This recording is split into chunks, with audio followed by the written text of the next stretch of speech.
Hello everyone, welcome to another episode of Fueled by Insanity. This is Nary. As some of you know me on Twitter, the Gaming Dragon.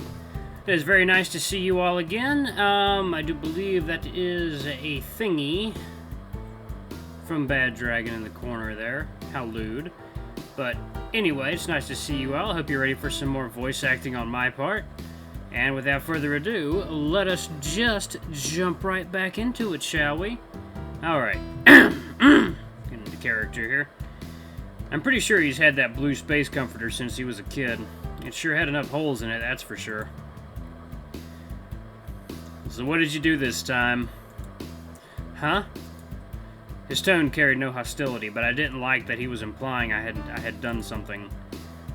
The last one didn't work out, so you're here with a new one now. Can't say I'm surprised. What? That's not what this... Let me guess. Things didn't work out with Jess, so you ran off like you always do. And now that you found someone new, you're going to act like nothing ever happened. The fuck is your problem? So I'm right then. I pause. He's not technically wrong, though hearing him say it doesn't make me feel any better.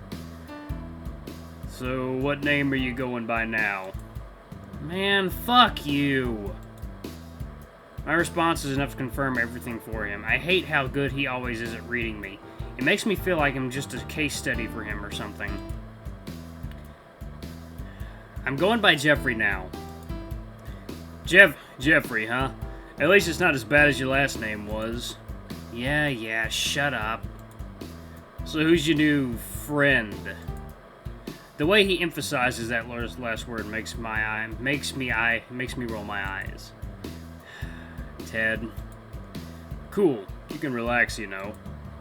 I let out a sigh of frustration. I can't explain why I feel so irritable around Darren. I just do. Yeah, well, maybe try being less of a dick and stop acting like you know everything. I have no reason to be acting like this. The way he's wording things is setting me off, and he's not really doing anything wrong. He's just blunt. Sorry. It's just been a sucky past month. I told you things wouldn't last with Jess. Okay, but you saying that doesn't help. I'm just saying, don't be dumb this time. How long have you known this Ted guy? It doesn't matter. I'm not trying to get with him. He helped me, so I'm just trying to help him back. So you're telling me you're not attracted to him at all? I hesitate for only a second, but that's all it takes for Darren to make up his mind about the situation. You two can have the guest room. I've got a bed to set up. I'd offer you the couch, but that thing would probably fall apart within a week if you slept on it. Yeah, whatever. Thanks, though. I yawn, too tired to argue with him now. I will admit, I feel disappointed that I won't get my own bed, but at least it should be better than sleeping on the floor. Get some rest. Maybe you'll be less grumpy in the morning. My room's always open if you want to chat, though. Yeah. I go ahead and march out of his room, waving goodbye without looking behind. I head back into the living room to find Ted laying on the couch, drifting off. I imagine he's more tired than I am, considering he didn't nap on the way here. Guess bedroom's this way. He's only got one bed, though, so we'll have to share again. He said the couch isn't safe to sleep on. Sure enough, right after I warn him, part of the couch gives way, startling Ted into getting up. Yeah, I don't think I'll be sleeping on this. Let's just hope the bed's in better shape. Ted and I make our way to the guest room, and while it is fairly small, it's not as bad as I feared. The bed was smaller than I hoped, but it doesn't look like it's going to break anytime soon. Pillows and blankets were lazily strewn about, but at least they were there for us to use. I'm going to take a shower. I'll probably head straight to sleep after I'm done. Damn it, I didn't do a voice. Yeah, I'm gonna get some sleep too. I'm tired. Good night. As Ted leaves the room, I sort out the bed and lay down, stretching out. It's a weird feeling knowing that I have nothing urgent that needs to be done, and that I can take it easy and relax for a change. I suppose there are a few things we'll need to take care of tomorrow, but it should all be easy stuff.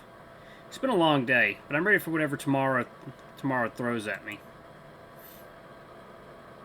Uh-oh.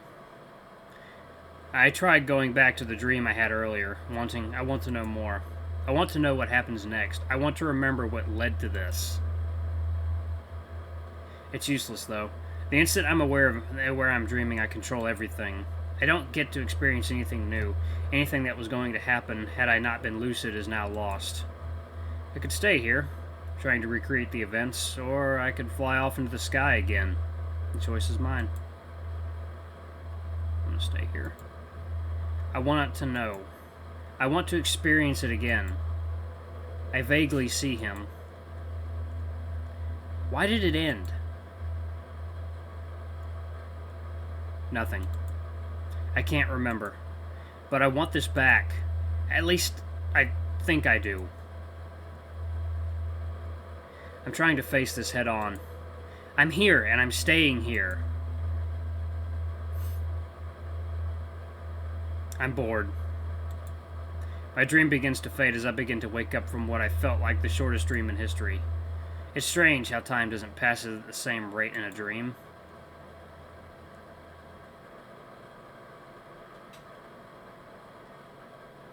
I lie in bed, unsure if I want to get back up just yet. Sure, it may not be as comfy as Ted's bed was, but it sure beats sleeping outside. I stretch out as much as I'm able to before rolling over onto my other side. I don't have anything major I need to do today, so I can be lazy if I want. Then again, I am hungry. Damn, dude, you're like... Sorry, breaking character. You're like hungry and you're tired and... Darren did say last night that he had leftover pizza for us. It actually sounds pretty good right now. That would require actually getting out of bed, though. Oh, the eternal struggle, comfort versus food. Man, I'll have to climb over Ted to get out of this bed. That rhymed. Still, maybe I should get up. I won't exactly feel less hungry if I continue to lie here. I pull the covers off of me and carefully prop myself up, trying my best to work my way over and past Ted without disturbing him. It turns out to not be too difficult, thankfully, even if it's a bit inconvenient. I make my way to the kitchen, and it's still in the same state as I remember. Stacks of bowls and Tupperware line the countertop, which in itself wouldn't be a bad thing if not for the fact that I'm pretty sure they've all been sitting there unwashed for months now. Oh god, ew. Though to be fair, that wasn't exactly much better. The only reason I never had stacks of dirty dishes was because I didn't have many to begin with. I was too lazy to buy a full set, so Darren gave me a few dishes from his. I hate how often I've had to rely on him. It really makes it seem like I've not got things figured out yet if I keep having to go to him for help. And again, I guess I don't have things figured out, but I'm trying to at least. What I do have figured out, though, is that I'm hungry and should actually get something to eat instead of standing around doing nothing. I open the fridge, and sure enough, there's 2 boxes of pizza sitting there, as well as other various mystery containers. I'm curious what's in them, but knowing Darren, it would probably be a mistake to open them to check. I wouldn't be surprised if some of them are previous meals he stored and forgot about weeks ago. Instead, I pull out the top pizza box and open it up, surprised to find a whole pizza in it. The toppings aren't quite my preference. I've never been much for pineapple on pizza. Oh, excuse me. But I wasn't going to complain about having a free breakfast. I grab a couple slices and eat them cold before stretching, still waking up. Today is going to be such an easy day compared to yesterday. There's no time crunch on getting anything done after all. As I put away the pizza box, I hear a door open and Darren's voice speaking to someone. Yeah, he's awake. You want to talk to him? It doesn't take long before he steps around the corner with a phone in his hand. My mind races as I realize what's going on. Is he talking about me? Who is he talking to? How do they know I'm here? Why is he telling people these things? I want to panic, but I don't. Even if Darren frustrates me sometimes, I trust him to not screw me over. Yo, Jeffrey. It's Sean. He hands the phone over to me without even giving me a chance to react. Hi, Sean. Oh man, I haven't talked to Sean in so long. What does he even think of me now? I'll leave you two to it. Have fun. Of course he walks away right after putting me in this situation. Hi. Time seems to freeze as I hear his voice for the first time in a while. I can't make out any tone behind his voice, so I have no way to gauge what he's thinking. So, long time no see, huh? And it's my fault we haven't seen each other in a while. Yeah, it's, been a month. Has it really only been a month? It feels like it's been a lot longer. Yeah, just a month. The phone static catches my attention as I struggle to find the words to respond. If I had at least gotten a chance to prepare before being handed the phone, it wouldn't have been this bad. But of course, Darren had to put me on the spot. After a moment of hesitation, Sean speaks again. You want to hang out tomorrow? What? I feel both anxious yet also relieved that he asks. Yeah, sure. Usual spot? Sure, what time? Lunchtime, maybe. Yeah, that works. I'll let Marshall and Tracy know too. Tracy... Marshall I was fine with. Sean, and I had been friends for a long time by now, but Tracy was new to the group. It's not that there was anything wrong with her, far from it, in fact. As much as I hate to admit it, I felt jealous of her. I still do, just hearing her name. Sean and I were best friends for a long time, but after Tracy showed up, he had someone new to talk to. He didn't hang out with me as much anymore. I know it's wrong to feel negatively towards Tracy when she hasn't done anything bad, but I can't help it. Emotions suck sometimes. Yeah, tell me about it. Maybe hanging out with the group again will be a good thing, though. Maybe I might be able to work past my jealousy. Besides, I miss spending time with my friends. Hello? Did my phone cut out? No. I'm here. Just, tired because I just woke up. Really? It's almost noon. It is? Wow, I didn't realize I slept that long. Hey, I've got to go now. It was good hearing from you again. Yeah. Same. I'll see you tomorrow then? Yeah, I'll see you tomorrow. I hang up before realizing I forgot to say goodbye. At least I think you're meant to say it when you finish talking to someone on the phone. Hey, good on you. You're going out, doing stuff this week. I jumped back, nearly dropping the phone as I get startled by Darren. Were you listening the whole time? It wasn't much to listen to. You were on the phone for all of 2 seconds. Was hoping you'd maybe talk more. Sean misses you, you know. He does? Darren glares at me, making me feel like I've just asked a really stupid question. You've been best friends for 4 years. What do you think? But the last time I talked to him, he said he wanted to be left alone. Yeah, for that night. He wanted to go to bed, but you were talking his ear off. Even I was telling you to chill. I'm smart sometimes, huh? I feel really, really dumb now that he puts it that way. Did I seriously avoid talking to one of my friends over a misunderstanding like that? You cut all of us out for a month. What even happened? Oh, right. It wasn't only Sean that I stopped talking to. For some reason, it all feels like a blur to me, as if all the events that had happened had got jumbled up to the point where I can't make sense of any of it. I can't bring myself to answer him because I honestly don't know. I've been trying to forget everything. It's in the past. It's over with. I don't want to think about it. Darren sighs as he notices I'm not responding, his expression easing up. What am I gonna do with you? Sorry. Just don't go running off without a plan again, okay? I didn't... Your friend told me what happened. Ted?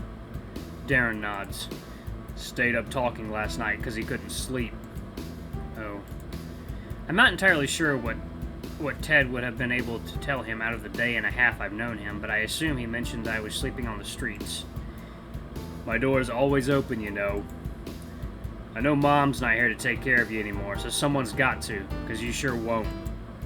The way he phrases that rubs me the wrong way, as if he still thinks of me as a child or something. I can take care of myself, you know. The only reason I came back was because Ted needed a place to stay. Darren gives me a stern look, as if to tell me he knows that I don't really believe the excuse I'm giving. That I know I'm not taking care of myself, and that I do need help. Okay, fine. I just hate always being the one who needs to ask for help. I want to be the one helping others, you know? Yeah, but you're not going to do that while you keep doing things that are self-destructive. Speaking of which, you aren't taking your medication anymore, are you? That question. I hate it. It's stupid.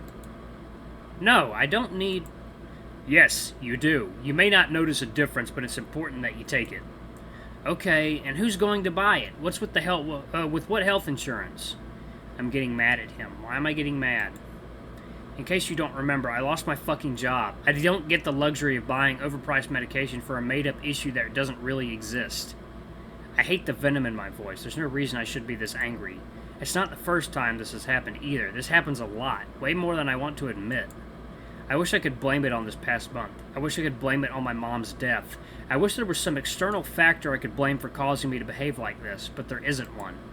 I've had random spouts of anger like this since high school, and they always came out of nowhere, like a tidal wave sweeping me away as I helplessly spectate the destruction of the storm I'm creating. Yo, chill. Why? So you can fucking lecture me about how I don't know how to live my life? Because you're so much fucking better?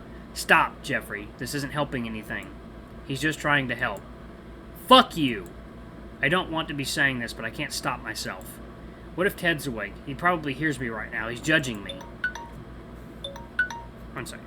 Why do I have to hurt everyone around me? I hate this. I want this to stop. Right. I'll be in my room. Alright guys, I'm going to go ahead and quick save it right there. The game has been quick saved. Alright, I want to thank you all for watching another episode of Fueled by Insanity. We're really getting deeper into this. I like the characterization and the development. It seems that Jeffrey has a bit of a mental issue, a bit of a mental disorder going on, and he's not taking his medication. So he may very well have bipolar disorder, from what I'm gathering of these random spouts of anger. But anyway, guys, thank you so much for watching. This has been Nary from DrakeWingGaming. Don't forget to like, comment, subscribe, and ring that little notification bell. And until the next time, I love you all. I'll see you in the next video. Bye-bye.